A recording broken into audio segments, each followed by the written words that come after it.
down.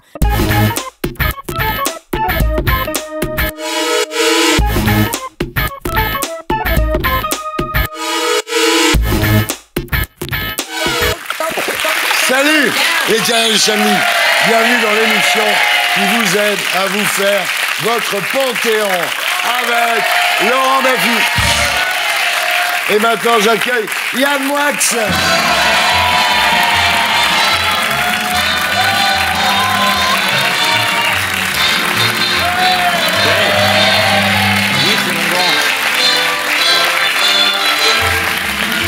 Comment ça va, Yann? Ça va? C'est mon fils aîné, lui. Ah, c'est l'aîné, lui. Ça va bien? Très bien. Vous êtes heureux? Presque. Bon, regarde, ça se voit sur sa gueule. Non, il a l'air bien aujourd'hui, là. Votre émission Sans Paris Première, ça se passe bien? Vous êtes le seul à en parler, ça me réchauffe le cœur. Ça va bien, quand même. Il y a bien au moins 2-3 personnes qui la regardent, quand même. Oui, vous, votre femme et votre chien. Alors, Yann, vous décernerez tout à l'heure votre Moix d'or. Quel est le thème de la semaine? Les mauvaises plaisanteries. Les plaisanteries de très mauvais goût. Mais d'abord, c'est l'heure de la battle.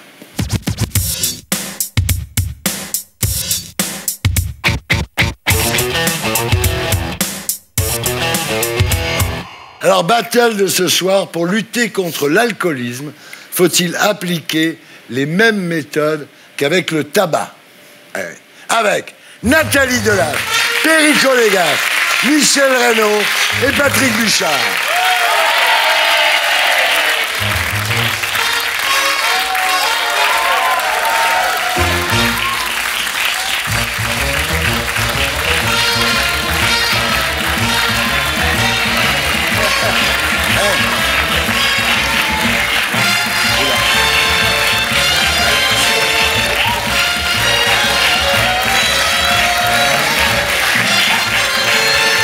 Nathalie Delatte, bonsoir. Vous êtes vigneronne. C'est cela. Et sénatrice de la Gironde. Voilà. Ça peut arriver. Bienvenue parmi nous. Perico Légas, bonsoir. Bonsoir. Vous êtes critique gastronomique et rédacteur en chef du service Savoir-Vivre au journal Marianne. Bienvenue parmi nous. Michel Reynaud. Vous êtes psychiatre, addictologue et président du fonds Action Addiction. Bienvenue parmi nous.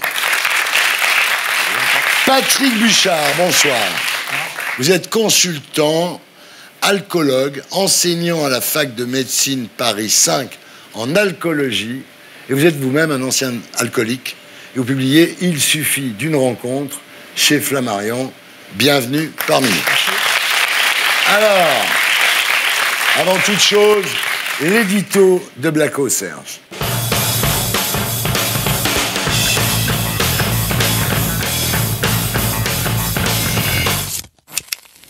Le tabac tue plus de 70 000 Français chaque année. D'ailleurs, c'est marqué en gros sur les paquets, fumer tue. En revanche, l'alcool tue plus de 40 000 personnes par an et sur les bouteilles, aucun message sanitaire. Ah si, au dos, il y a un pictogramme obligatoire pour interdire l'alcool aux femmes enceintes. Mais comme la loi n'a pas fixé de taille minimum, il fait en moyenne 4 mm de diamètre. Du coup, Agnès Buzyn, la ministre de la Santé, voudrait agrandir la taille du logo. Mais c'est pas gagné. Il a suffi qu'elle dise que le vin est un alcool comme les autres pour indigner son collègue de l'agriculture. Je n'ai jamais vu, à ma connaissance, malheureusement peut-être, un jeune qui sort de boîte de nuit et qui est sous parce qu'il a bu du Côte-du-Rhône, du Crozes-Hermitage, du Bordeaux ou des Costières de Nîmes. Jamais. Pourtant, d'un point de vue scientifique, la molécule d'alcool du vin est exactement la même que celle du whisky ou de la vodka. Mais c'est vrai, dans le vin, il n'y a pas que de l'alcool. Il y a aussi les 500 000 emplois de la filière viticole, les 13 milliards que ça rapporte à l'exportation, et puis il y a aussi une longue tradition, des paysages, bref, un bout de la France. N'empêche, l'alcool tue. L'alcool peut provoquer des cancers du foie. Mais savez-vous qu'il provoque 2 fois plus de cancers du sein et aussi des cancers du côlon et du rectum, de la bouche, du pharynx, de l'œsophage et du larynx? 7 cancers sont liés à l'alcool. Alors, pour sauver des vies, le mieux, ce serait d'augmenter les prix, comme pour les cigarettes. C'est très efficace, puisqu'en 3 ans, plus d'1,5 million de Français ont dit stop à la clope. L'an dernier, les Écossais et les Irlandais ont fixé un prix minimum pour l'alcool. Ça évite que les jeunes se bourrent la gueule trop facilement. En France, des médecins ont proposé de faire pareil en fixant le prix minimum d'une bouteille de vin à 3,50 €. Salauds de médecins. Sous prétexte de sauver des vies, ils veulent flinguer l'économie. Alors ça, non. Comptez pas sur Macron pour critiquer le pinard. D'autant qu'il se présente lui-même comme un buveur. Un buveur de vin rouge, plutôt de Bordeaux, au moins un le midi et un le soir. Ah bah oui, voilà que notre président sombre dans l'alcoolisme. Pour votre santé, l'alcool c'est maximum 2 verres par jour et pas tous les jours. Alors il va falloir que notre président picole un peu moins. À la vôtre, hein, déjà. Santé. Oui. Je fais ma tournée. Et voilà, c'était l'édito de Blacko, mise en image de Julien Grappe. Bravo à tous les deux. Alors, pour lutter contre l'alcoolisme, faut-il appliquer les mêmes méthodes qu'avec le tabac? Dire que 25% des Français boivent trop d'alcool, ce qui donne quand même 41 000 morts par an. Alors, on commence avec Michel Reynaud, médecin addictologue. Vous tirez la sonnette d'alarme. 20% des gros buveurs consomment 80% de l'alcool vendu. Et quand le gouvernement fait campagne sur l'alcool, c'est maximum 2 verres par jour et pas tous les jours, pour vous, c'est pas assez finalement. On pourrait presque être surpris par ces chiffres, c'est-à-dire qu'il n'y a que 20-24% des Français qui boivent au-delà de 2 verres par jour. Ah oui. Je ne sais pas quelles sont vos normes, quels sont vos repères, quels sont ceux dans la salle, mais finalement, 20% des Français qui boivent de façon dangereuse, c'est pas beaucoup. Non. Après, il faut s'en occuper, il faut les soigner. Le problème, c'est que ces 20%, c'est 80% des ventes, et donc 80% de la richesse des filières. Et c'est 80% des dommages, les 40 000 morts, les 800 000 hospitalisés. On pourrait vous raconter des tas d'histoires pour faire pleurer Margot, mais c'est pas le style de la maison, là. Mais nous, depuis des années, on récupère des gens qui souffrent, on les accompagne dans la fin de leur vie. Enfin bon, toutes choses pas terribles. Et c'est également donc 80% des violences familiales, violences sexuelles, violences sociales, quand vous regardez les faits divers. Donc l'alcool, ça fait beaucoup de bien. Le vin, c'est très agréable, mais ça n'est pas bon pour la santé, on n'a pas le droit de dire ça. Et c'est un produit dangereux. D'accord. Alors vous êtes choqué par les propos du ministre de l'Agriculture, Didier Guillaume, qui dit « Le vin n'est pas un alcool comme un autre ». Il dit quand les jeunes font du binge drinking, évidemment, c'est jamais avec du vin. Qu'il aille se promener dans les rues de la soif dans l'ouest, mais également dans les fêtes dans le sud de la France, ou également dans le Bordelais, il verra que les jeunes se sauvent au vin. Les férias, le Beaujolais nouveau, on n'a pas le droit de dire ça. Quand on est dans cette position-là, on n'a pas le droit de dire des choses... il est ministre, le mec, quand même. Oui, il est ministre. Et c'est un petit peu embêtant, quand même, parce que la parole, normalement, du gouvernement devrait être une parole équilibrée. Ça s'arrose, non? Ça s'arrose. Nathalie Delattre, sénatrice de la Gironde et Vigneronne, vous dites le vin n'est pas un alcool comme les autres. Le vin, c'est la France.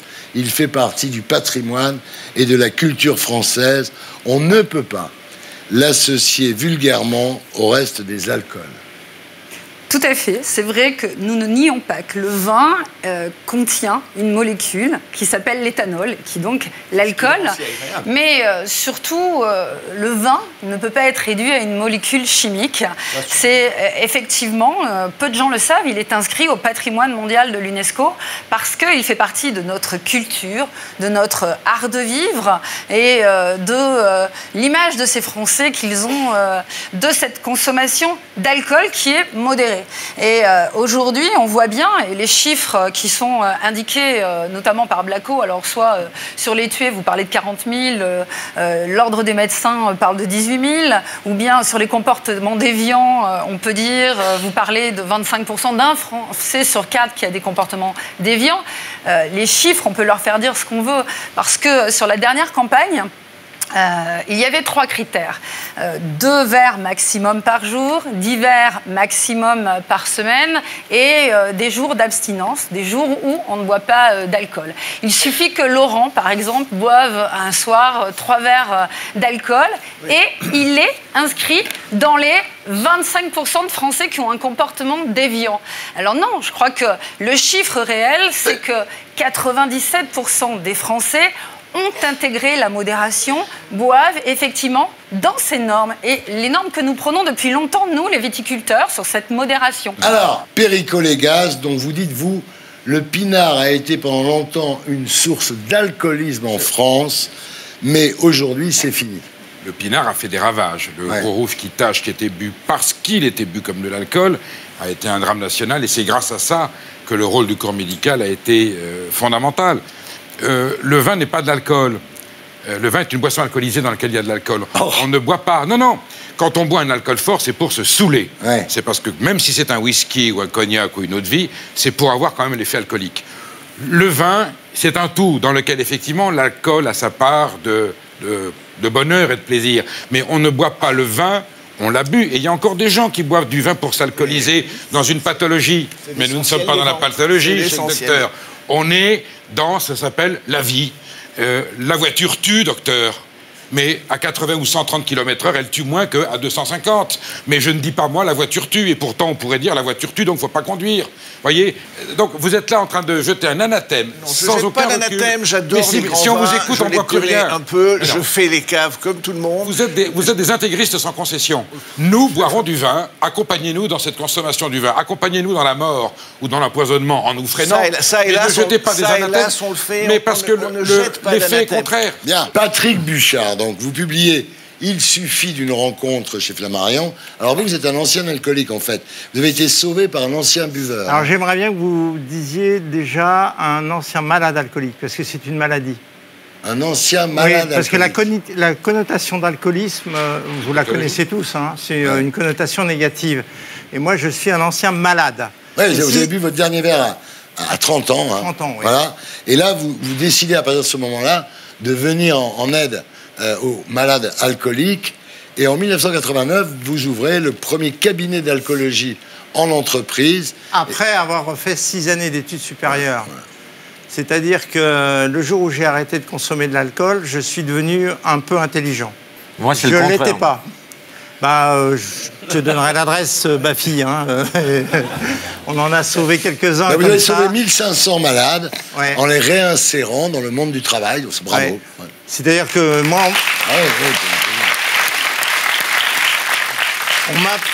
On m'a appelé pendant 30 ans à des postes de travail pour m'occuper de salariés alcoolodépendants qui dysfonctionnaient notoirement au poste de travail et qu'il fallait que je réinsère au poste de travail plutôt que de les licencier. Vous dites on a été beaucoup trop laxiste pendant 30 ans sur l'alcool. Oui. Il y a une véritable omerta.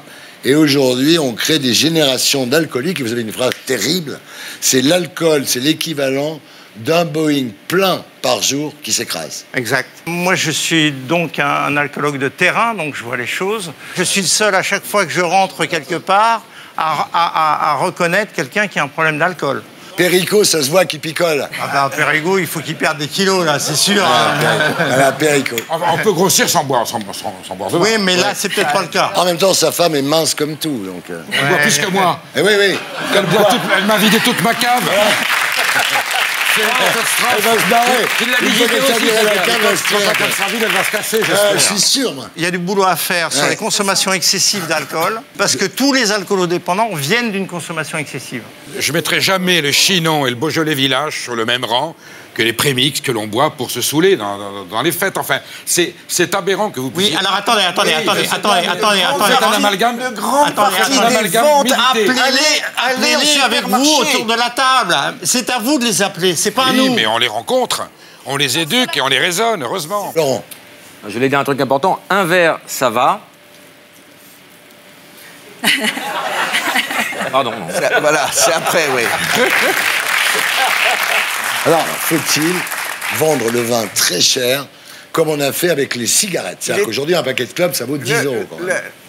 Le verre de vin, comme il y a la même quantité d'alcool dans un baby de whisky ou dans un boc de bière, l'unité d'alcool, on propose qu'au lieu d'être à 15 centimes dans le vin, elle soit multipliée par 3. 300% d'augmentation. Ça fait la bouteille à 3 euros. Est-ce que les vins que boit M. Perico sont à moins de 3 euros? Tous ceux dont on parle. Si, je bois des vins à 100 euros, je bois des vins à 3 euros, je bois tous les vins. C'est quand même meilleur. C'est mon métier. C'est quand même meilleur les vins à 100 euros quand même. Non, mes lecteurs me demandent des vins à 5, 6, 7 euros. Toi, t'aimes pas ça, mais les lecteurs te demandent. Les bouteilles à 1 euro, le litre litre à 1 euro, les bag-in-box, le rosé sucette, les quantités d'alcool à bas prix, de vin à bas prix qui sont importés pour être francisés, revendus à bas prix. Alors, et c'est ça qui fait les grosses consommations. C'est l'Europe qui fait du mal. C'est l'Europe qui fait... Je n'ai rien contre le Bourgogne ou le Bordeaux. Moi, je suis pour le rétablissement très mesuré et très modéré d'une consommation régulière du vin. C'est une boisson de table, c'est un complément du repas. Madame Delattre l'a dit, ça fait partie de notre patrimoine culturel. Et plus on fera de pédagogie, plus il y aura d'accoutumance à une consommation modérée de vin, moins nous aurons d'alcool. Vous en faites encore un objet satanique de punition, de sanction, 75% des Français boivent moins de 2 verres par jour, monsieur. C'est pas une question de taxes. C'est vraiment parce qu'il faut aujourd'hui que nous accentuions cette politique de prévention positive. Et tendons la main vraiment de la pédagogie, effectivement, savoir effectivement boire. Et ensuite, bien sûr, il faut s'occuper, et c'est très urgent et très rapide, s'occuper des gens qui sont en souffrance par rapport à ces consommations excessives d'alcool. Et là, nous sommes... Mais là, franchement... Parce que j'ai des informations, je peux vous dire que vous seriez plutôt Mais vous ne leur tendez pas la main. Vous êtes moralisateur. Vous ne faites pas de la prévention, vous êtes moralisateur. Oui, qu'est-ce que tu veux dire, Laurent? J'ai retrouvé ma phrase. Ah, vas-y, alors. Alors, 1 verre, ça va. Ouais. 2 verres, ça va. 3 verres, ça va. 4 verres, ça va. 5 verres, ça va, très bien. Ah bon? Fais bonjour les dégâts, moi. Ah, bah chacun son barème. Hein. Michel. Ça m'amuserait si je n'avais pas en permanence vu des gens totalement détériorés, abîmés. Vous êtes allé à Garches voir les accidentés de la route? Oui, je suis allé à Garches. Arrêtons la voiture. Arrêtons la voiture. Arrêtons l'alcool. Arrêtons. Vous avez vu un tiers de la mortalité alcoolique, c'est des gens qui boivent. Les cancers du poumon, sans forcément nous ne être sortons des plus en ville alcooliques. signé avec un masque à gaz. Monsieur, vous nous mettez dans une caverne, c'est intenable. Thierry, moi je suis pour l'ouverture. Deuxième cause de mortalité évitable. Donc évitez. Il faut qu'on évite ça ensemble, ok? Il faut que vous avanciez sur ces discussions. Mais évidemment. Et arrêtez de... des efforts quotidiens. Non, arrêtez. Patrick, non, mais moi, Patrick, ça veut dire moi, reconnaître... ce sketch, je l'ai déjà vu une fois. C'est-à-dire, vous avez des gens qui sont favorables à la chasse et d'autres qui sont contre la chasse. Oui. Et les gens qui sont favorables à la chasse, vous dites, on va co-construire des solutions. Non, ils veulent continuer à aligner des animaux. Moi, je vais dire... Et vous, c'est pareil. Ils vous disent, on va co-construire. Vous dites, on va co-construire. Vous co-construisez rien du tout. Vous avez envie de continuer à vendre du pinard et à boire du pinard. Et vous faites semblant de dire, on va discuter. Et c'est exactement comme la chasse. En ce moment, la société est en train de changer. Vous avez des familles qui vont bientôt, si les producteurs ne bougent pas, se porter partie civile pour porter plainte. Comme le tabac, c'est-à-dire que est-ce qu'il y a des gens... producteurs d'alcool. Ça, c'est important.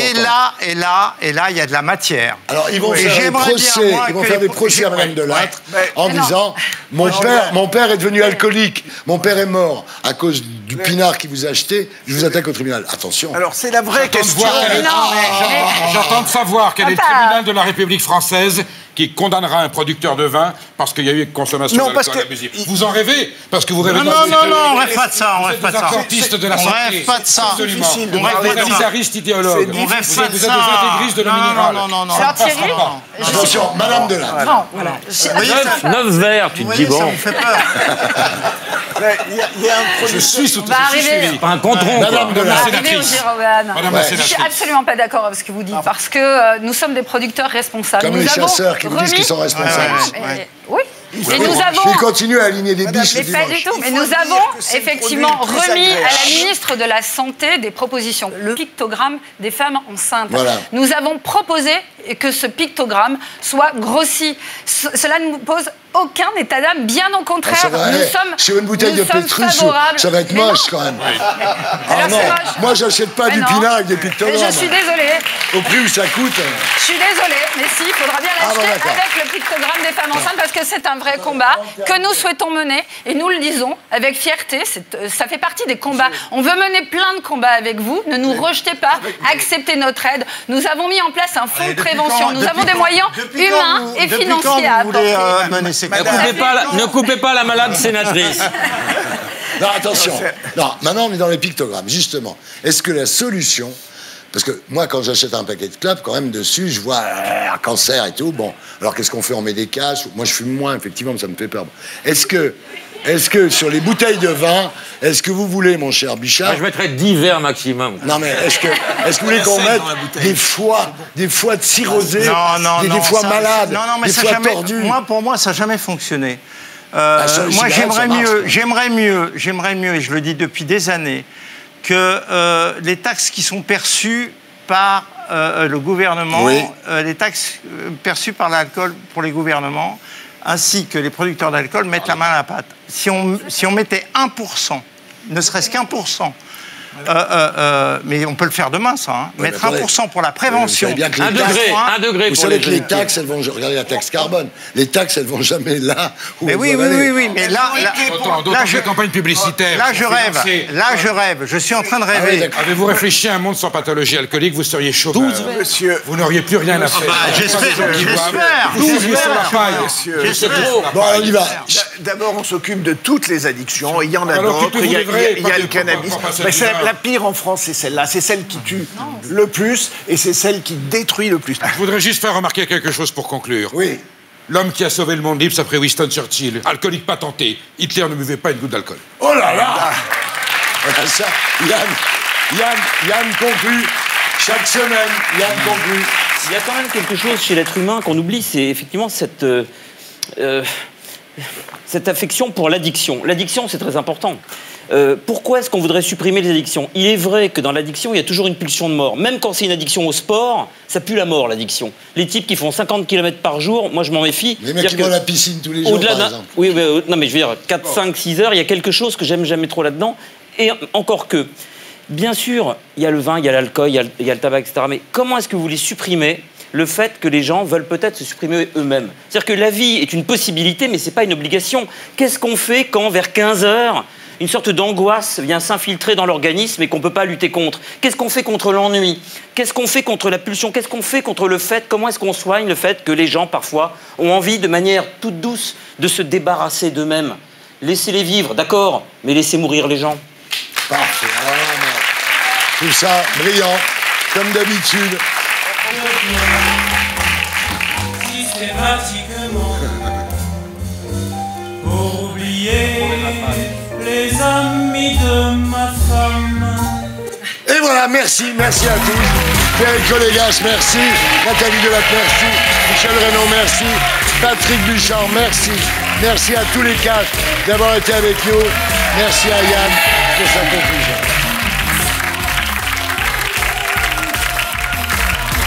Et maintenant, c'est l'heure des récompenses qui peuvent faire mal. Les Moix d'or.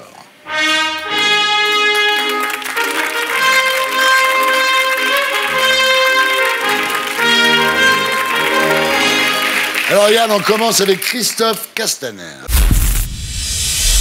Oui, alors c'est les mauvaises plaisanteries cette semaine. Christophe Castaner, lui, est toujours ministre de l'Intérieur malgré le remaniement. Alors, selon les indiscrets de notre ami Nicolas Demenac, dans Challenge, Macron aurait dit à Castaner « J'ai eu tort de te nommer, sache qu'après le préfet de police que nous avons démissionné, le prochain, ce peut être toi. » Ah ouais. Alors, Castaner, Thierry, ferait en effet un excellent ministre de l'Intérieur à l'extérieur.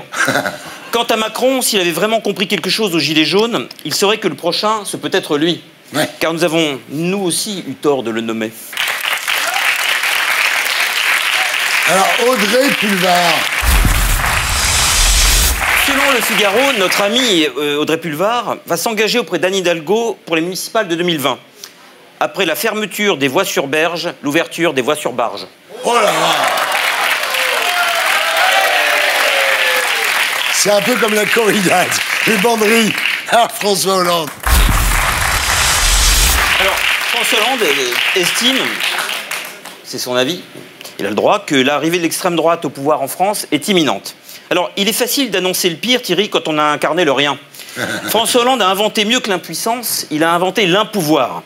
Il n'a pas seulement pas gouverné la France, il l'a ingouverné. C'est pas la même chose. Il l'a irreprésenté, il l'a désymbolisé. À l'instant où il a quitté l'Élysée, il nous a semblé qu'il y entra enfin. Un tout petit peu. Si peu. Oh là là, bien. Guillaume Gallienne. J'aime beaucoup Guillaume Gallienne. Oui. C'est quelqu'un qui a beaucoup de talent, on l'apprécie tous. Mais là, il m'étonne un peu. Il va adapter Proust à la recherche du temps perdu dans les années 1970, 1980, 1990. Ensuite, il va passer à Ceux de 14 de Maurice Genevoix. Ça se déroulera en 1975. 93 de Victor Hugo, il va placer en 1968. L'été 36 de Bertrand Parot-Delpech, qui se déroulera à l'hiver 1992. 2001, Odyssée de l'espace, qui se déroulera en 2002. Et la plus grande des aberrations, mes chers amis, est-ce que vous savez quand est-ce qu'il va placer l'action de 1984 de George Orwell? En 1984. Ça va être con. Alors, Laurent Ruquier, alors là, je suis inquiet quand même. Laurent est un ami. Laurent Ruquier, qui est mon ami, a fait une nouvelle blague sur l'âge de Brigitte Macron. Ah oui. Se faisant même interpeller dans sa propre émission par Christine Angot. Alors, mon cher Laurent, je m'adresse à Laurent Ruquier, franchement, la prochaine fois que tu veux faire une blague sur l'âge des femmes, appelle-moi. Parce que, je veux dire, Thierry, quand je marche dans la rue maintenant et qu'une femme de plus de 50 ans me regarde, j'ai l'impression d'être le temps qui passe. Elle me reproche que le temps et les années passent. Vous savez comment on m'appelle dans le milieu des femmes de plus de 50 ans? Salman Rushdie. Ah oui, d'accord. Merci Yann. On se retrouve après la pub pour la suite du Terrien du samedi. A tout de suite.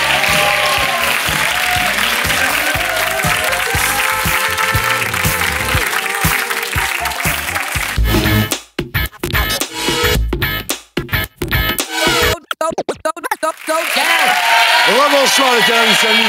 Re-bienvenue dans l'émission qui vous aide à vous faire votre panthéon en compagnie de Laurent Baffie.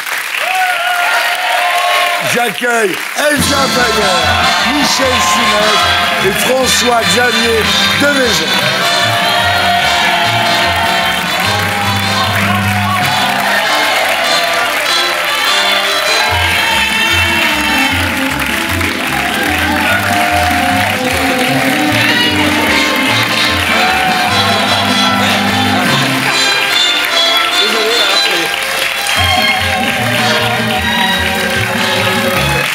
Bonsoir à tous les trois.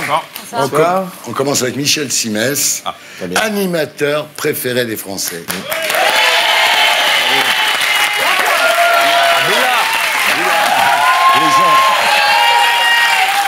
Les gens vous idolâtrent. Vous êtes à un niveau où si vous décidiez d'écraser un bébé chat à coups de pelle, vous seriez toujours l'animateur préféré des Français. Ouais, mais je le ferai pas. Le bébé chat. Il faut dire que Michel Simès est le seul médecin que les Français ont les moyens de voir régulièrement. Et moi, vous savez que je suis 46e. 46e. Juste avant Goebbels, c'est-à-dire. Ah ouais, parce qu'il y en a que 50 qui sont classés. Ah, c'est catastrophique. Ouais, je suis 9 millième, alors ça va. Hein. Qu'est-ce que je pourrais faire là maintenant pour que les gens m'aiment un peu plus? Mais 46e, c'est bien. Ah bon? Du moment que vous êtes dans les 50. Le jour où vous disparaissez, Thierry, là, faut arrêter la télé. D'accord, d'accord. Voilà. C'est un peu le conseil du premier de la classe. Il fait du coaching. Il fait du coaching en plus. Ouais. Il les a tous plantés. Même Nagui, qui était celui qui lui résistait, il a fini par le planter. Oui, mais Nagui s'est planté tout seul. Ouais, Nagui, j'ai pas eu grand-chose à faire. Il y a un moment où on se rend compte qu'il y a une imposture, quand même. Oui. D'ailleurs, pour ça que Michel a accepté le talk show, il s'est dit, si Nagui en fait un, après tout... J'ai accepté le mien, et c'est surtout que j'ai accepté aussi de faire un talk show avec Nagui pour l'aider à remonter un petit peu là. Voilà, ça c'est... Si vous pouviez faire un talk show avec moi... Avec grand plaisir. Mais quand vous sortez de chez vous, le soleil se met à briller, les nuages se dispersent, les gens pleurent de joie quand ils vous croisent dans la rue. Je privatise la route qui va de chez moi à mon bureau. Ah ouais. Vous êtes obligé, oui. Moi, je suis 46e. Bon. Mais vous avez été... Vous n'avez jamais été au-dessus. Alors, depuis toujours, même à l'époque où je faisais 2 millions de samedi soir, je faisais toujours 46e. Fou, ça. Ouais. C'est toujours la même place, 46? Toujours, oui, 45, 46. Ça fait 20 ans que c'est 46? Voilà, ouais, toujours. Et j'arrive pas à monter. Alors, il y a un truc qui pourrait vous faire régresser au classement, c'est votre position sur les gilets jaunes. Non. Que vous disiez du mal de Maxime Nicole et d'Éric Drouet, ça peut se comprendre. Mais à un moment, vous avez dit quand même, il faudrait peut-être interdire les manifs. Et là, je crois que nos amis téléspectateurs, quand ils vont voir ça, ils vont arrêter de voter pour vous premier. Eh ben, on verra. Et parce que je ne suis pas sûr que mon avis soit... Alors, quand j'ai dit qu'il fallait arrêter les manifs, j'ai dit qu'il y a un moment, il faut... D'abord, effectivement, les deux leaders, vous faites référence à une émission de Yann Barthès, Quotidien, où j'avais dit... On m'avait dit, vous avez un médicament contre la connerie, qu'est-ce que vous en faites? Je lui dis, je le coupe en deux et je le donne à chacun des deux, parce que quand même, ils tiennent des discours qui sont insupportables. Et voilà, j'assume complètement ce que j'ai dit. Après, les manifs, je dis simplement qu'à un moment, il faut arrêter, écouter ce qu'on propose, et si ça ne convient pas, continuer. Mais reprendre des manifs. Mais il y a un moment, il faut écouter aussi. Il faut savoir écouter. Vous rattrapez bien, là. Hein? On voit pas pourquoi il coupe le Médoc en deux, il n'y a rien pour Hanouna, du coup. Tu connais ça?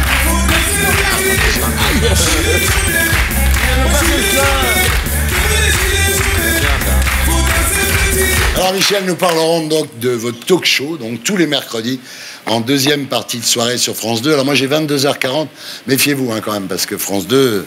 Ça peut être 23h15, comme ça. Hein. Mais vous savez ce qu'on dit, plus vous commencez tard et plus vous finissez tard, plus vous avez des parts de marché. Voilà, c'est vrai. Vous avez moins de monde, mais plus de parts de marché. Vous connaissez toutes les ficelles. Ah bah tu penses. Maintenant, ça y est. C'est un vrai animateur maintenant, et puis il marche bien. Alors François Xavier Demaison, bonsoir. Alors François Xavier Demaison, n'exagérez pas quand même. Nous parlerons de les dernières, donc votre spectacle à l'Olympia 18 et 19 avril prochain. Quelle carrière quand même. Hein. Aujourd'hui, vous êtes acteur, producteur de cinéma, producteur de séries, propriétaire du Théâtre de l'Œuvre à Paris, et vous trouvez encore le temps de monter sur scène. C'est formidable, parce que moi je l'ai connu au début. Hein. Oui, vous arrivez, vous étiez fiscaliste à New York. Il y a 15 ans, oui. Et voilà. Oh là, ça fait mal. Et devant les attentats du 11 septembre, vous avez décidé de renouer avec votre grande passion. Exactement. La comédie. Vous quittez PricewaterhouseCoopers. Ah oui.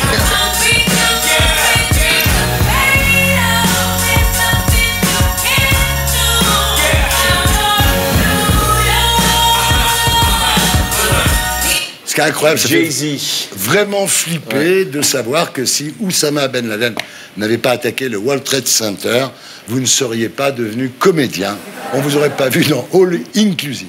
Voilà. Écoutez, je vous remercie de cet hommage. Et ça, c'est dommage quand même. Oui. On comprend. Donald Trump.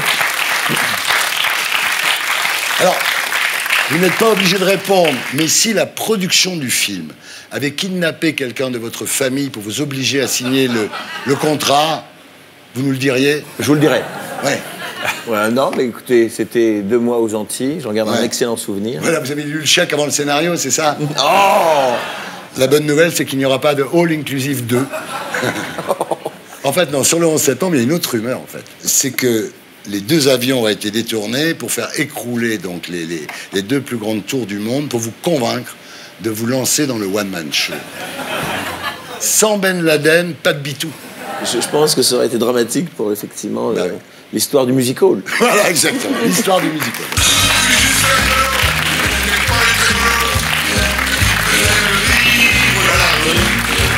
Ah, Carlos. Bon, alors Elsa Fayer, bonsoir. Bonsoir. Heureux de vous revoir. Moi aussi. Et quand je vous revois, j'entends ça. Ouais. Sauf que c'était génial. C'était génial, une émission avec Laurent Ruquier qui l'animait, toute l'équipe. Catherine Barma qui produisait, les tests tout.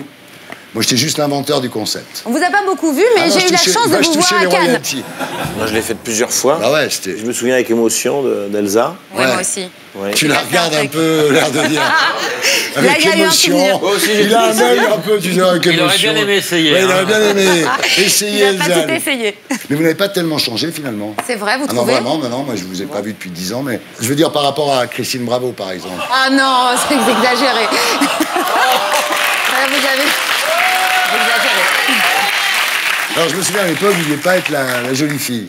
Je sais pas, je l'ai pas clairement dit, mais c'est vrai que quand je suis arrivée dans l'émission, j'étais la plus jeune. J'étais pas la plus jolie. Je pense pas que j'ai été. Je pense pas, à moins que vous m'annonciez quelque chose. Aïe, aïe, aïe, aïe, aïe, mon Dieu.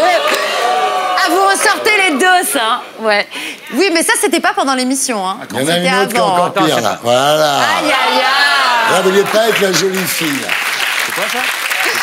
Ouais, c'est moi. C'est moi. C'est dans quoi? À l'époque, je travaillais pour une petite chaîne du groupe M6, qui était vraiment une chaîne qui avait besoin d'émerger. Et c'était très à la mode de mettre les animatrices dans ce genre de tenue, hein, parce que je suis extrêmement habillée. Et en fait, tout le monde le faisait. Toutes les animatrices du câble à l'époque le faisaient pour promouvoir. Non, mais en fait, on s'en rend pas compte sur le moment. Ça fait des souvenirs, moi, je trouve. Ouais, quand je serai vieille, je serai heureuse. Alors aujourd'hui, vous animez 10 couples parfaits sur TFX. On y retrouve tous les ingrédients qui font le succès de la télé-réalité, le soleil, la piscine, et les strings, l'alcool et les fautes de français.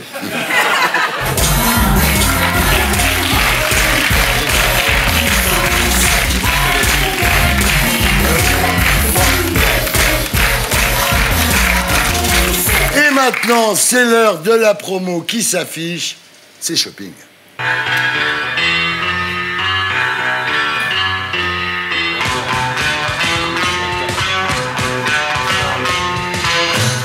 François-Xavier Demaison. On commence par moi.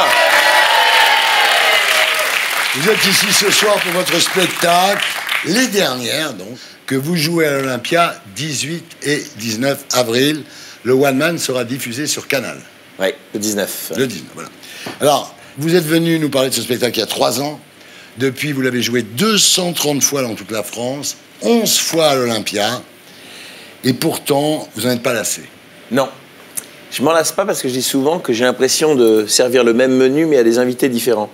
Ouais. Donc je passe pas la même soirée, Voilà. jamais. Voilà. Vous dites j'incarne plein de visages, différentes facettes, des personnages que j'ai rencontrés dans mes tournées.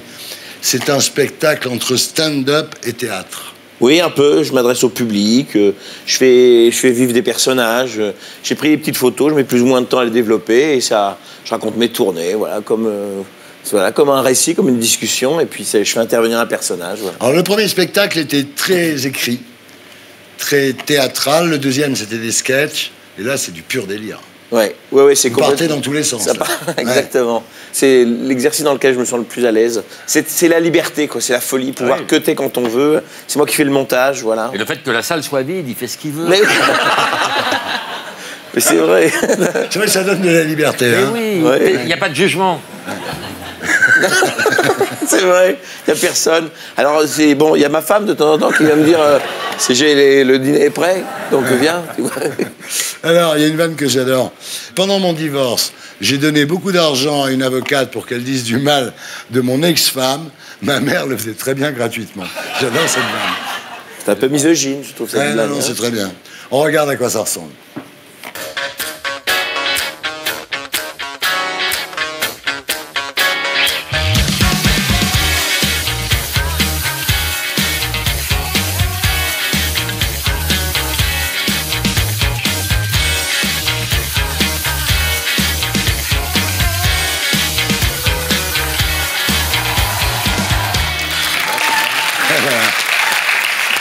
Alors, avant, les humoristes, quand ils faisaient une bande-annonce, ils mettaient une succession de vannes. Maintenant, le mec danse sur scène. Non, mais là, c'était vraiment le petit teaser pour les 2 dernières. Hein. Mais parce qu'en plus, il y aura des invités surprises. Ah. Voilà, il y a plein de copains qui viennent faire un petit... Il y aura même des spectateurs surprises. Il y a des gens qui ne seront jamais venus, qui vont venir. Ouais. Non, il y a des potes avec qui j'ai tourné, des potes dans la vie, des chanteurs, des danseuses. Voilà, ça va être une vraie fête, ces 2 dernières. Il vaut mieux venir le 18 ou le 19 ? Faut venir les 2 soirs. Ah. Parce que je fais la première partie le 18, la deuxième partie le 19. Quand je pense que sans Oussama Ben Laden, il n'y aurait jamais eu Bitou. Ben oui, comme quoi vraiment, bon. J'imagine qu'il sera là, Bitou. Non, Bitou, c'est fini. Ah non. Ah si, j'ai arrêté Bitou. Oh non. À un moment donné, j'ai vu les premiers cheveux blancs, je me suis dit non, faut arrêter Bitou le castor. C'est comme si les Stones refusaient de faire Satisfaction. N'exagérons pas. Bah, si. Il y a d'autres choses. Ah, c'est génial. Alors, pour Bitou est un classique, mais bon, il est dans les précédents spectacles. Oh non. J'ai tourné la page Bitou, je vais plus le faire. Pour ceux qui ne connaissent pas Bitou, Serge, c'est comment le castor? Alors si je le fais, c'est uniquement pour le Noël des animaux. Oh là. Et pour mon fils Gaston. Voilà. Pour les fils de Thierry. Voilà. Et alors là, on est passé de ça à ça. Oh. Ouais. Oh. Et quand vous entendez Marine Le Pen, faites quelle tête? Ah oui. Attention, 1, 2, 3. Oh là là. Les casseroles. Pour François-Xavier de Maison.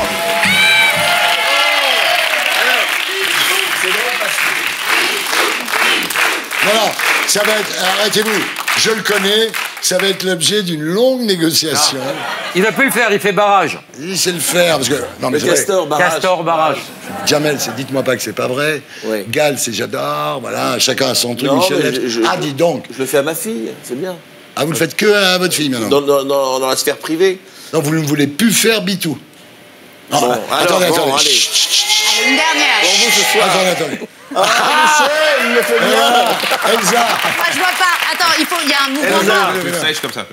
Mais Elsa, tu pourrais le faire, mais dans la tenue des photos de tout à l'heure. Ah, j'arrive pas. Non, il peut pas. On va sécher la muqueuse. Ah, il fait Bitou. Ah. Oh là là.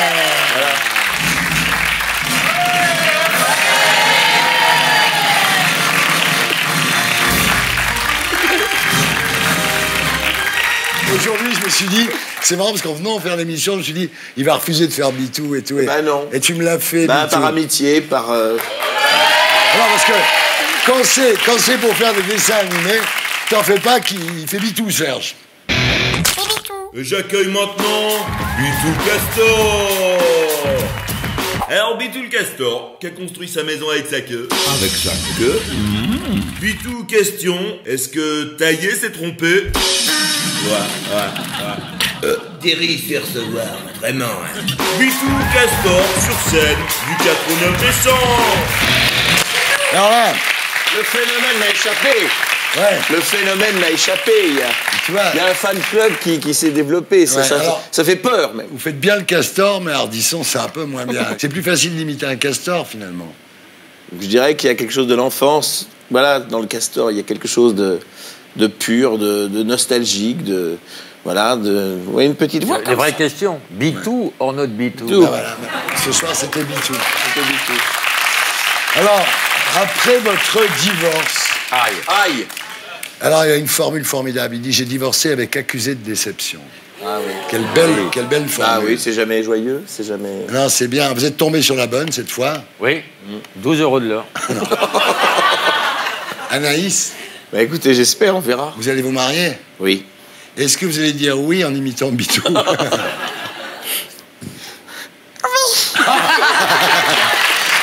T'imagines la gonzesse?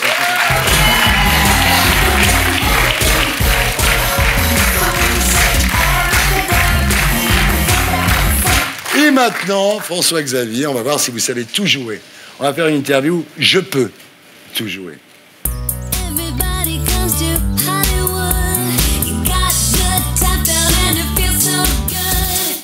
Alors faites-moi François Cluzet, par exemple. Il y a énormément de poésie dans ce que tu fais, Thierry. Ah, t'es bon. Je suis le parent de ton gosse, hein. Faites-moi une bande-annonce de film américain. American Pictures proudly presents the true story of a man who wanted to live a new life. Academy Award winner Laurent Baffy. Coming soon. Trop bon. Oh. Faites-moi un directeur de théâtre. Oh mon chéri, il n'y a plus rien qui marche. Hein. Il n'y a plus rien qui marche. Il n'y a plus d'acteurs, il n'y a plus... moi, je prends Baffy pour faire des entrées, mais bon... C'est pas du Corneille, c'est pas du Molière, hein, je te le dis tout de suite. Hein. Ah, il est beau garçon, Hein. Ah, c'est tellement ça. Parfait. Nicolas Sarkozy. Nicolas Sarkozy, l'imitation vintage. Ne fais pas, parce qu'après, c'est Carla. Hein, J'aime beaucoup Thierry Ardisson. Je vais vous dire quelque chose. J'aime beaucoup Laurent Baffy, on a quelques bons souvenirs ensemble. Coluche. Coluche. Tu vas le faire. Coluche, oui.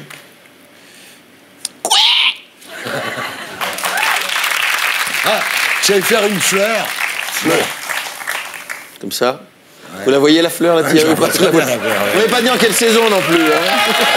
Ah tiens, faites-moi un chanteur d'opéra. Malalba vincerò, vincerò, vincerò. Oh là là. Faites-moi Jésus. Il faut partir de ça, je pense. Il faut partir de ça. Je peux pas jouer au foot dimanche, je suis suspendu. Elle est bonne. Alors maintenant, on va un petit peu travailler votre acting. Faites-moi la peur. La peur. La peur? Oui. L'étonnement. L'étonnement. Ah bon? Ah bon? Ah bon?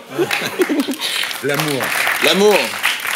Je suis pas un garçon facile, Thierry. Je peux pas faire l'amour comme ça sur commande. Ah bon? Pourtant, on se plaît bien quand même. Bah, moi, je vous aime beaucoup, mais bon, vous êtes mariés. Une fois, comme ça, pour voir. Ah bon, si vous voulez, une petite branlette, mais bon. On se retrouve après la pub pour la suite de Carrière du samedi. À tout de suite.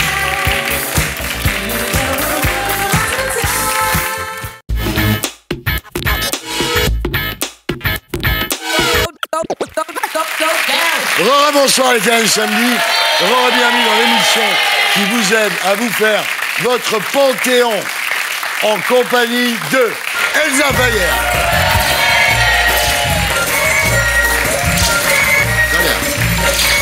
Michel Simès.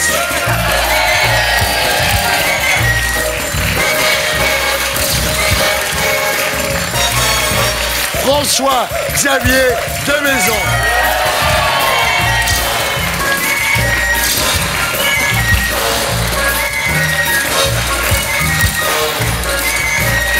Et Laurent Baffy.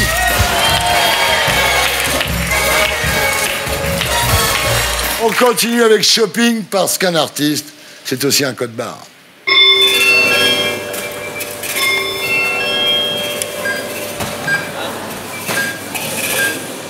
Elsa Fayer, rebonsoir.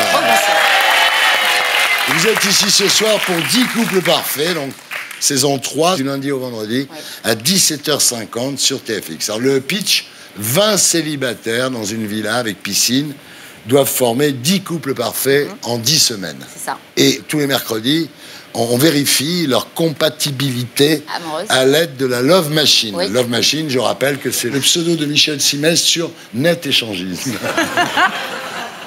Love Machine. T'es outé là, tu pourras pas dire que tu savais pas. Alors, c'est un format américain qui cartonne, qui s'appelle Are You the One? Une émission de dating qui mélange en fait amour et stratégie. Oui, parce que c'est aussi un jeu. Ouais. Ils ont 10 semaines pour se trouver, enfin, identifier les couples parfaits. Et s'ils réussissent tous à identifier leur âme sœur, ils se partagent 200 000 €. Non mais c'est bien, quand on comprend la mécanique, c'est marrant. Il faut comprendre la mécanique. Hein. C'est un peu comme Parce le qu'en fait, mastermind. là, j'ai dit une connerie, mais exprès. En fait, ils sont pas 20, ils sont 21. Alors, cette année, il y a 21 garçons pour 20 filles, ce qui veut dire qu'une fille est compatible avec 2 garçons. Et ils baisent à 3. Il y en a... Écoutez, moi, je m'occupe pas trop de ça parce que ça m'intéresse pas. Mais ils ont une love room qui est à disposition. Ah, ils ont une love room quand même. Bien sûr. Et l'eau de la piscine a été filtrée. Non, mais vous rigolez, mais en fait, ils vivent en communauté. Il faut se mettre un petit peu dans... Voilà, c'est un jeu dans lequel ils ne se connaissent pas en arrivant. Ils vont vivre en communauté pendant 10 semaines sans se connaître, donc ils doivent créer des affinités, se faire une place. L'intimité, c'est pas vraiment ce qu'il y a de plus facile quand on partage une chambre à 10. Donc, ils ont une love room, mais c'est pas un endroit qui est filmé. Ça fait pas partie de la stratégie du jeu. La love room. Je connaissais la love machine, maintenant il y a la love room. Il y a les deux. Ils réservent comme au tennis? Oui, oui. Non, mais généralement, ils se l'accordent. C'est pour un double? C'est bête, vous êtes bête. Mais non, ils se la refient. Enfin, c'est de MST en fait. On regarde à quoi ça ressemble, Serge. C'est du love partout. Je tourne la tête, bisous, je tourne la tête d'un autre côté, rapprochement. J'ai jamais dit, c'est toi mon match. Tu me parles pas, je te connais. Mais moi je m'en fous. Calme-toi et parle normalement. Arrête-toi, c'est bon, ok? Ils sont 20 célibataires. Ils doivent reconstituer 10 couples parfaits. un faisceau lumineux, c'est un couple parfait. 10 faisceaux lumineux, ce sont 200 000 € à vous partager. Les 200 000 € ils sont pour moi, d'accord? Entre raison et sentiment, Tu m'as blessé. J'ai tout gâché. J'ai vraiment envie de repartir avec les 200 000 €. vont-ils trouver leur match? Moi je te kiffe. On est bloqués les gars. C'est un truc de fou. 3, 2, 10 couples parfaits, nouvelle saison inédite, lundi à 17h50 Et voilà. sur TFX. 10 couples parfaits sur TFX. Moi, ça me fait dire que j'ai vraiment besoin de vacances. Et pourtant, tu as pris all inclusive. Oui. J'en garde un très bon souvenir. Et c'est que des couples hétéros? C'est que des couples hétéros pour une raison qui est très simple, c'est qu'au niveau des probabilités, s'il n'y a pas que des couples hétéros, ça complique beaucoup le jeu. Comment on juge la perfection d'un couple? Alors c'est un matchmaker, dont c'est le travail, donc c'est à la fois un psychologue et un peu une marieuse, si on doit simplifier un petit peu les choses, qui les reçoit individuellement, qui essaye de comprendre qui ils sont, ce qu'ils souhaitent dans la vie à l'instant T, bien sûr, parce qu'ils sont relativement jeunes, quelles ont été leurs déceptions amoureuses, leur parcours, et qui va poser face à eux une personne qui va leur correspondre. Mais toute la difficulté du jeu, c'est de la trouver. C'est pas mal. Elle est face à elle. Quand ils sont plusieurs sur une fille, ou qu'il y en a Qu'est-ce qui se une passe qui dans ce voit cas-là personne. quand ils sont plusieurs sur une fille? Ça fait un film. Ça fait de l'enjeu, en fait. Alors, c'est parfait pour les gosses à 17h50. D'abord parce que ça leur évite de faire leurs devoirs, ce qui est quand même déjà bien. Et ensuite, quand ils voient les candidats, ils ont l'impression d'être cultivés. Non, Alors, il parle bien dans l'émission. Alors, vous êtes parfaite, donc vous dites je suis à la fois la maman, la bonne copine, la mère fouettard. Enfin, c'est un job, quoi. Ouais, c'est un job, j'ai 3 enfants, ça me change pas de la maison. Peut-être à la maison, ils jouent moins avec leur kiki que dans le... T'en sais rien. Donc la télé-réalité, vous en avez fait un petit peu une spécialité. Vous avez fait Qui veut épouser mon fils, Mon incroyable fiancé, La villa des cœurs brisés, voilà. Hein. Vous voulez pas ouvrir une agence matrimoniale, ce serait plus simple. Écoute, j'y pense. Ouais. J'y pense parce que, en fait, Vous y connaissez maintenant? Je m'y connais bien. Au début, je m'y connaissais pas du tout. Ouais. Je débarque dans Qui veut épouser mon fils. Je découvre ces histoires assez extraordinaires, cette relation que j'ignorais, qu'il y avait des mères qui étaient aussi proches de leur fils au point de faire en sorte qu'ils ne trouvent pas d'amour. Mais maintenant, ouais, je commence à être spécialiste. Là, je commence à aider les copains, les copines. On à m'appelle force souvent. d'être une marieuse, finalement. C'est vous la marieuse, oui. Alors, si l'une de vos filles vous demandait de participer à l'émission, vous diriez quoi? Oui ou non? Moi, j'ai une fille de 20 ans, donc qui est pile dans la cible, qui pourrait. Elle me l'a encore jamais demandé. Pour le moment, elle n'en a pas du tout envie. On verra avec les 2 autres. Et si François-Xavier vous demandait de participer? Je te dirais d'abord, tu fais le castor, et après, je vois si je te prends au casting. Tu fais le casting, Alors, là, on a vu Elsa Fayer, l'animatrice. Maintenant, on va passer à Elsa Fayer, la productrice. Avec juste une question. Ça en est où, Audition secrète? Ça se passe bien? Ouais, ça se passe bien. Il y a une première saison qui a été diffusée sur M6 cet été. Et il y a eu un accord avec la MGM pour que l'émission voyage un petit peu. C'est en train de se mettre en place gentiment. On attend de voir les adaptations à l'étranger de ce programme. C'est génial, non? Ouais, c'est canon. C'est bien. C'est comme ça. Ça fait 4 ans que j'écris des programmes. Et celui-là, voilà, ça part.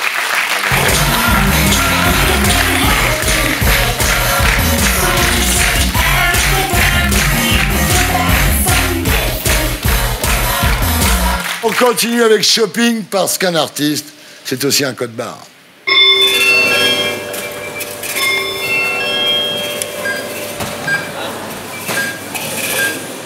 Michel Simès, rebonsoir.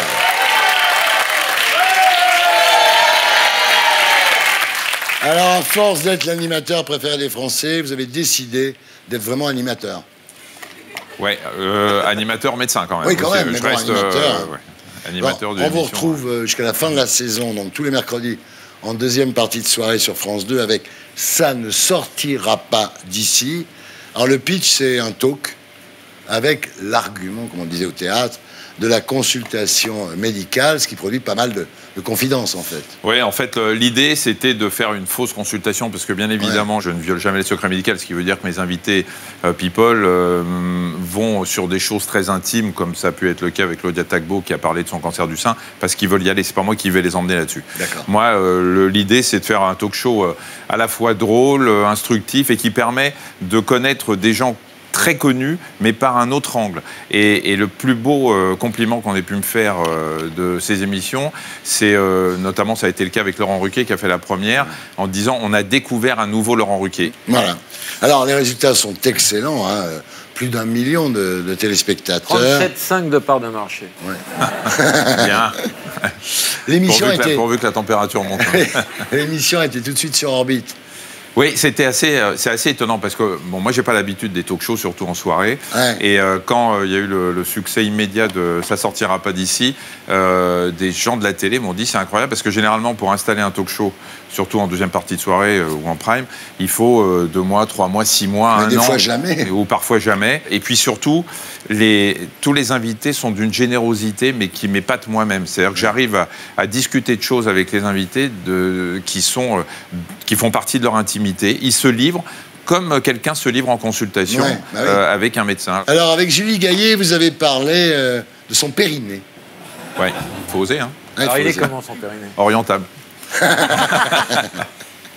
Périnée orientale. Ce qui est génial. Oui, non, mais je vois que pas... Ce qui est génial, c'est avec le département. Ils viennent chez vous faire leur promo et en même temps, ça leur fait une consultation, quoi. Gratuite, voilà. Et alors, je m'aperçois qu'il y a beaucoup d'hypochondriaques dans le milieu. Tous les artistes. Mais moi, si j'avais parlé de son périnée à Julie Gaillet, je serais devenu 100e au classement des animateurs. Ouais. Non mais, en Ardisson et tout. Vous, non. Vous lui parlez du périnée, ça passe, quoi. Oui, mais il me parle de choses, effectivement, dont il parlerait probablement pas ailleurs. Je pense qu'à un moment, s'installe une sorte de relation vraie entre... Ils finissent par oublier qu'ils sont dans une émission de télé. Je suis médecin, donc j'essaye de... Voilà. Je les regarde quand je leur parle, comme je le fais en consultation. Enfin, c'est les mêmes... Peut-être vous savez le faire, les mêmes fils qu'une consultation. Il faut venir avec sa carte vitale quand on est invité. Non, tu viens avec des sous-vêtements propres si je t'examine, surtout. Le périnée, vous appelez ça le practice parce que c'est là qu'on tape les balles. Oui, c'est drôle, non? Oui, on dit aussi le cochonnet, c'est là où tape les boules. C'est vrai? T'as vraiment dit ça? Oui, j'ai dit ça. Ah non, mais moi, je dis des trucs pas possibles en consultation. C'est l'humour un peu médecin, cordonnier. Oui, c'est ça, voilà. Salle de garde. C'est Carabin, c'est Carabin. Et puis, c'est une émission, ça me rappelle une pièce de Laurent, sans filtre. C'est-à-dire que je garde un filtre pour respecter les gens qui me parlent, mais je veux qu'on soit un peu subversif. Je veux pas de... Je déteste les précautions oratoires, le côté « Ah ben non, faut pas dire ça voilà. » Dans une émission, j'ai reçu Bruno Salomon. Je lui ai dit « Salomon, vous êtes juif. Si je dis ça, si vous dites ça dans une autre... » Les mecs, ils disaient « Mais t'es malade, tu vas pas dire un truc comme ça. » Si on le dit, ouais, c'est pas grave, on peut parler de ça, on peut parler de plein de choses. Alors, on avait parlé du périnée. À l'époque, il y avait une dénommée... Ça vous obsède, le périnée? Non, c'est pas ça, c'est que c'est vous qui en parlez dans vos émissions. Moi, j'en ai jamais parlé. Je sais même pas ce que c'était. Alors... anatomiquement, c'est chez les dames entre l'anus et la vulve. Attends, papier-crayon. et chez les hommes, entre le début des testicules et l'anus aussi. Et voilà. Alors, il y avait une fille qui s'appelait Imperiali, qui avait musclé le périnée de Nicolas Sarkozy et Carla Bruni. Vous ne vous souvenez pas de ça? Oui, elle l'a dit, elle s'est fait virer. Elle l'a dit, je ne sais pas si elle s'est fait virer. Ah oui, une coach. Une coach qui est muscleuse de périnée. On peut se muscler le périnée. Ah oui, heureusement d'ailleurs, les dames qui ont accouché doivent faire de la rééducation périnéale pour éviter les descentes d'organes. Obligé. Ah oui, quand on accouche, surtout par voie basse, il faut absolument remuscler son périnée pour que tout reste à sa place. Moi, j'adore mon périnée. C'est une zone vierge, je l'aime bien. Et très sensible en plus. Est-ce que tu aimes quand on embrasse le périnée? Non, j'aime pas qu'on m'embrasse le périnée, c'est une zone qui m'appartient, c'est une zone intime. C'est mon petit coin à moi. C'est une zone érogène, hein, très érogène. Mais pour l'homme aussi? Pour l'homme aussi. J'ignorais que les hommes musclaient leur périnée. Il serait temps de le savoir. Non, ah bon? Bah écoute, on apprend tous les jours. 3 enfants, en fait. Comment on muscle le périnée? Alors, chez la femme, c'est de la rééducation périnéale, en général avec des appareils qu'on rentre dans le vagin pour demandant à la femme de contracter. Le hasard, c'est incroyable. Et chez l'homme, on n'a pas besoin parce qu'il n'y a pas de relâchement périnée. Pourquoi vous musclez votre périnée alors les hommes? Non, j'ai pas dit qu'on le musclait. J'ai dit que chez l'homme, c'est moins grave parce qu'on n'a pas de descente d'organes. Sarkozy et Carla se sont fait muscler le périnée. Surtout Carla, à mon avis, parce que je vois pas en quoi. Madame Imperiali, je peux. Donc je rappelle, tous les mercredis. Qu'on ne parle pas que de périnée dans l'émission. Le périnée, en deuxième partie de soirée sur France 2, ça s'appelle Ça ne sortira pas d'ici. Le titre, vous l'avez trouvé dans une partouze, non? Ouais. Le vrai titre, vous savez ce que c'était? Oui, un suppôt et au lit. Un suppôt et au lit. Et Madame Ernotte n'a pas voulu. Non, c'est pas Madame Ernotte qui n'a pas voulu. C'est quelqu'un d'autre dont je ne parlerai pas, je ne citerai pas son nom, mais qui probablement, et d'ailleurs, je le lui ai dit en face, le jour où on m'a refusé ça, je lui ai dit, est-ce que tu as eu un traumatisme avec un suppôt dans ton enfance? Oui. Autant vous dire que je n'ai plus aucun contact avec cette dame à France Télé. Elle pense peut-être que, vous savez que les suppositoires, les gens les mettent à l'envers.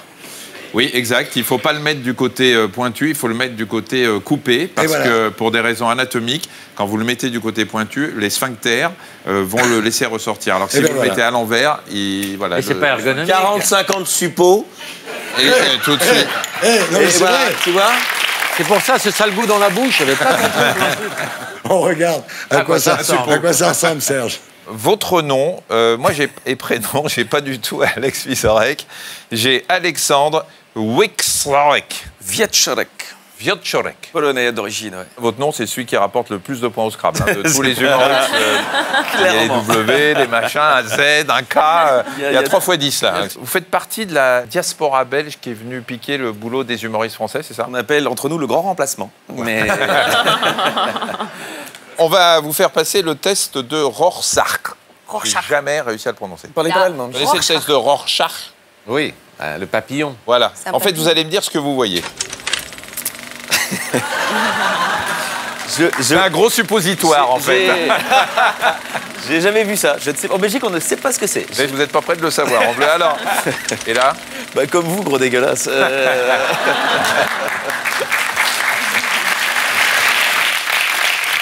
C'est pas mal.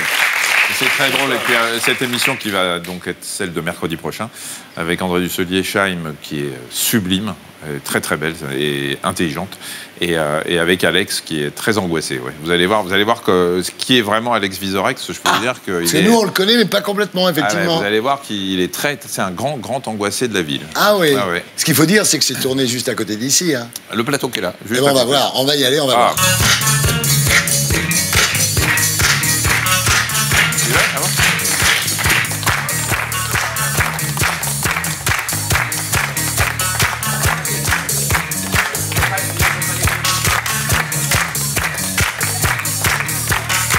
Ah ben voilà, on est là, regarde. Ah ben oui, c'est juste à côté. Viens, mon petit. Il n'y a pas de lumière, il n'y a rien. Ah ouais, mais c'est formidable. Ah, c'est dommage, il n'y a pas de chèche. Je vous aurais interviewé. Eh ben moi, je suis... T'es assis où, toi? Je suis là, derrière le truc, et puis les invités sont ici sur les chaises. Ouais, alors interview-moi, pose-moi une question. Tiens. Alors, on sait que vous avez eu une vie au début, Thierry, qui n'était pas forcément une vie recommandable. Oui. Vous avez eu beaucoup d'excès. Oui. Des addictions. Oui. Comment vous avez réussi à lâcher tout ça?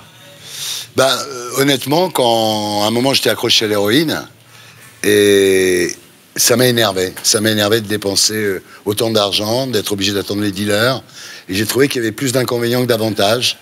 Donc j'en ai eu marre, en fait. C'est très marrant parce que j'en ai eu marre. Mais en avoir marre ne suffit pas toujours pour non, se mais sevrer. après, il y a eu de la volonté.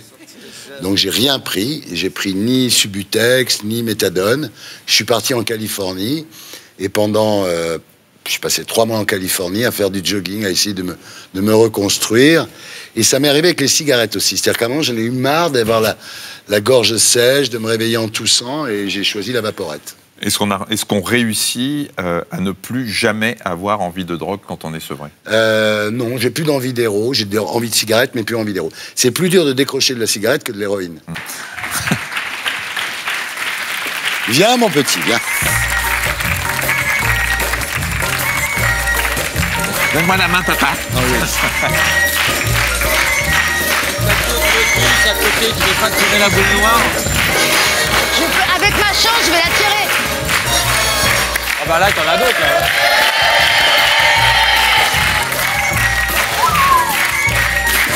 Ah, il fait vide, hein. Eh ben, vous nous avez manqué. Ouais, c'est ça. Et maintenant, c'est l'heure des infos de Viso.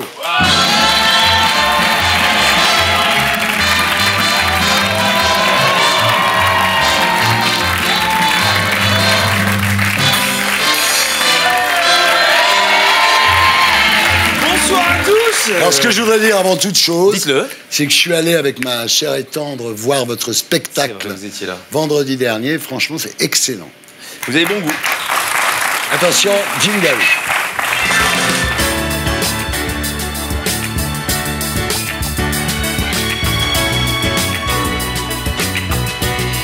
On y va, on commence par la politique française. Remaniement cette semaine, évidemment. Sibeth Ndiaye, Amélie de Montchalin et Cédric O entrent au gouvernement. Alors, Cédric O, donc les noms de famille des ministres, c'est comme les engagements de campagne de Macron, ils sont pas terminés.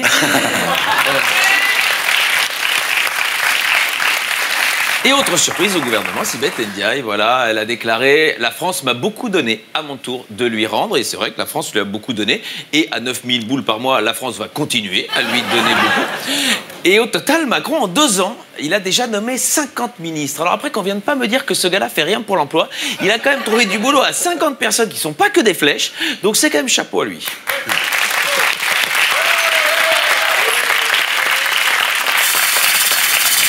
Merci d'accompagner. Bon, c'est bon, ça. On prépare un petit duo. En revanche, lui-même, Macron, apparemment, ça va pas fort. D'après le Parisien, il est proche du burn-out, rincé, isolé. Ouais. En fait, il est dans le même état que tous les Français depuis qu'Emmanuel Macron est devenu président. Et si ça continue à aller aussi mal pour lui, il va finir sur un rond-point avec un gilet jaune à demander sa propre démission. Macron, qui cette semaine est allé en Corse. Le maire de Bastia a d'ailleurs appelé pour s'en plaindre. Une journée île morte. Une journée île morte. Bon, ça surprend en métropole, mais en Corse, ça s'appelle l'heure de la sieste. Et on va passer au Chirac. Au Chirac, alors ça c'est un peu l'info de la semaine, elle a parlé, Claude Chirac, la fille, et elle dit en fait, elle se tapait le travail et il en récoltait les fruits. Alors aujourd'hui ça a bien changé, hein. Autant c'était Jacques qui récoltait les fruits, autant maintenant c'est Bernadette qui a récolté le légume. Oh, ouais, c'est là. Moi, je suis belge, je me rends pas compte. Politique internationale, d'un légume à l'autre. Algérie, Bouteflika démissionne. Voilà. Pour la première fois en 20 ans, l'Algérie s'est réveillée sans Bouteflika à sa tête. Et comme tous les jours depuis 20 ans, Bouteflika ne s'est pas réveillé.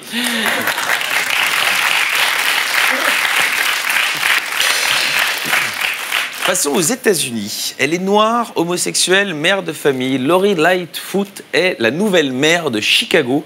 Eh bien, je peux clairement vous l'annoncer, il n'y aura pas de jumelage entre Chicago et Béziers cette année. Pologne, des prêtres brûlent des livres des sagas Harry Potter et Twilight. Alors, je ne comprends pas cette haine contre Harry Potter. Un jeune qui joue avec sa baguette magique, ça devrait plaire aux prêtres. Allez, j'ai une petite page médecine pour vous, Michel Simès. On commence, voilà, contraception. Une pilule masculine donne des premiers résultats encourageants et c'est vrai, ça a l'air plutôt efficace. Depuis l'invention de la pilule, aucun homme n'est tombé enceinte. C'est quand même ainsi. C'est vrai. Incontestable. Autre expérience, on a appris l'existence cette semaine, la NASA recherche des volontaires pour 16 500 €. Restez allongés 2 mois. Réaction sur Twitter, évidemment, de Michael Schumacher. Épargnez-vous les 16 500 balles. Si vous voulez, je fais ça depuis des années gratuitement. Autre info. Une femme accuse son dentiste d'avoir introduit son sexe dans sa bouche pendant une consultation. Oh. Heureusement qu'elle n'avait pas rendez-vous chez le proctologue. Oui. Je l'ai fait rapidement parce que je sentais qu'elle pouvait venir de là. Puis j'aurais même pu la compléter. Mais voilà. Sans transition, justement, les sondes vaginales et rectales seront désormais désinfectées après chaque utilisation. C'est l'info. C'est vrai. Toutes nos pensées vont aux gens qui ont dû passer un examen vaginal ou rectal avant cette décision. Et on termine cette partie raffinée par une décision de la justice australienne.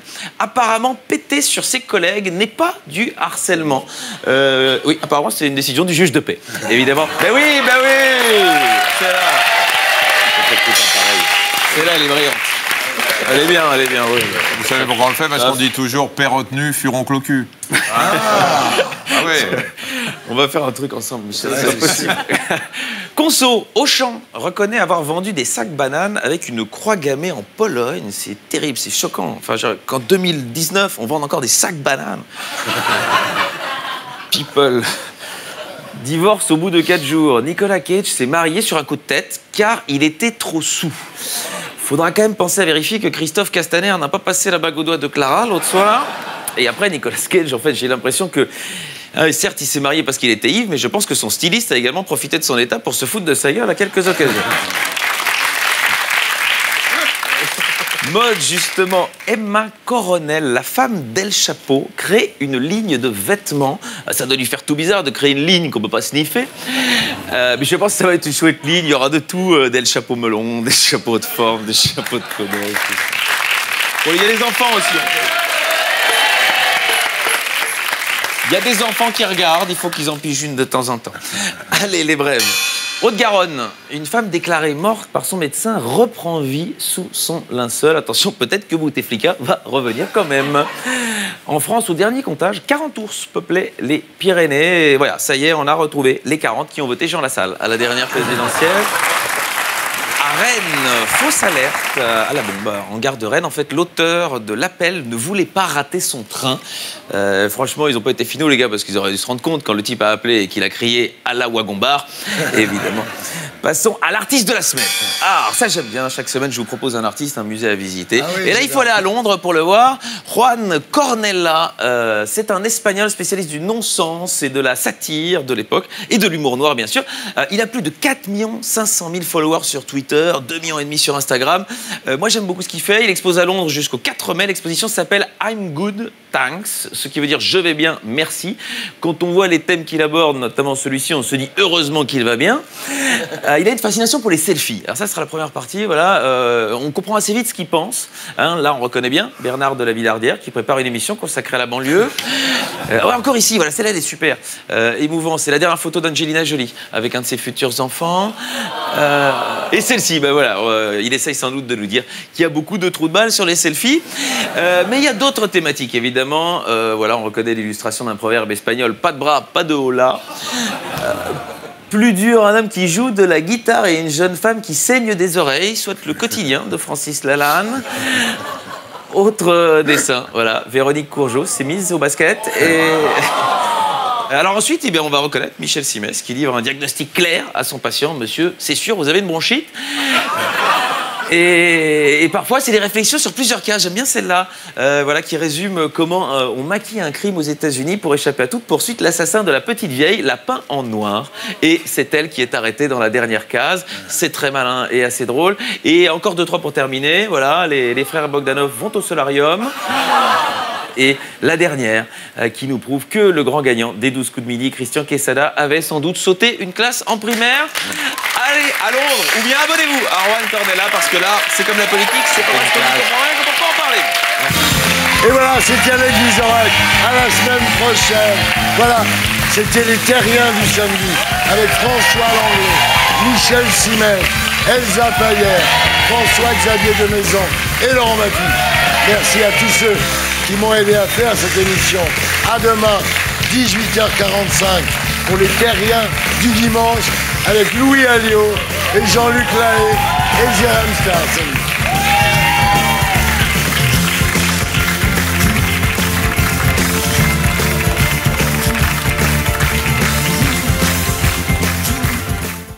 Et pour être sûr de ne rien rater de Inarditube, abonnez-vous et mettez un pouce bleu.